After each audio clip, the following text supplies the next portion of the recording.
Please don't forget subscribe to the channel and hit the bell to get notified of new daily videos.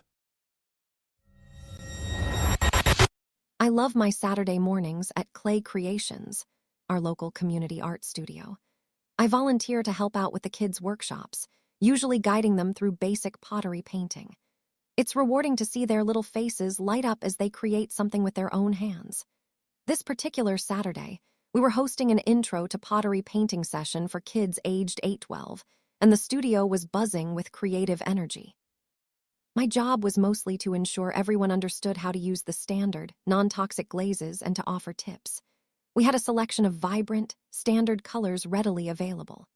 Off to the side, clearly labeled and out of reach, were our premium special effect glazes, iridescent, metallic, and pearlized, which were reserved for advanced classes or available for an additional fee.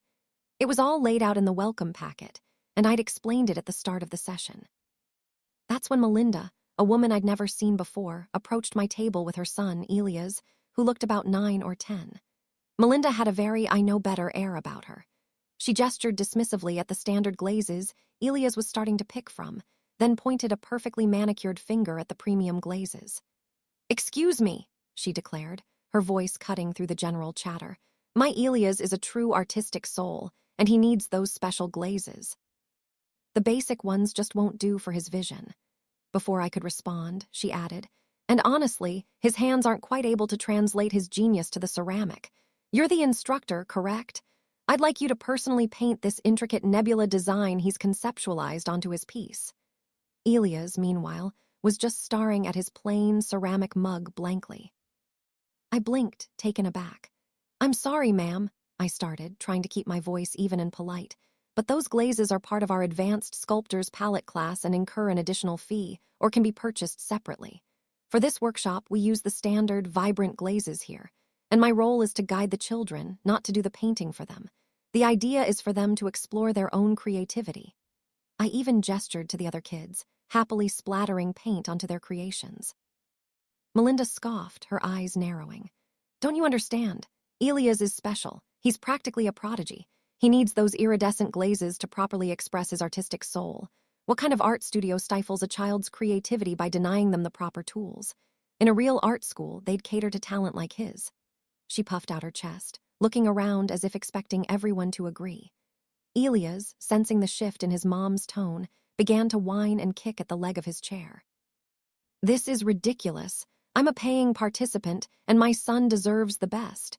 You're being completely unhelpful and, frankly, quite discriminatory against true artistic talent," she ranted, her voice getting louder. I felt my jaw clench. "Ma'am, the policies are clear. Everyone gets the same quality instruction and materials for this beginner's workshop. We encourage all children to express themselves with what's provided." But she wasn't listening. She was already demanding a refund and threatening to take her business elsewhere, where talent is appreciated. Just then, Mr. Valdez, our studio manager, who had been chatting with a parent by the entrance, walked over, sensing the commotion.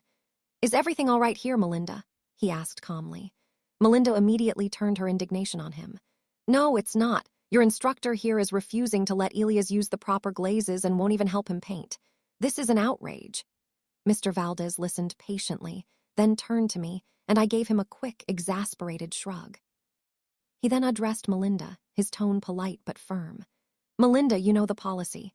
The premium glazes are for advanced classes only or for an additional fee if purchased separately. And instructors guide, they don't do the work for the students. It's about their journey, not about us doing it for them." Melinda's face turned a shade of puce. "This is outrageous. I'll be writing a scathing review. I'll tell everyone what a ripoff this place is and how you stifle young talent," she shrieked. Mr. Valdez simply shrugged, a slight smile on his face. "You're welcome to your opinion, but these are our rules. If you're not happy, perhaps this isn't the right studio for Elias."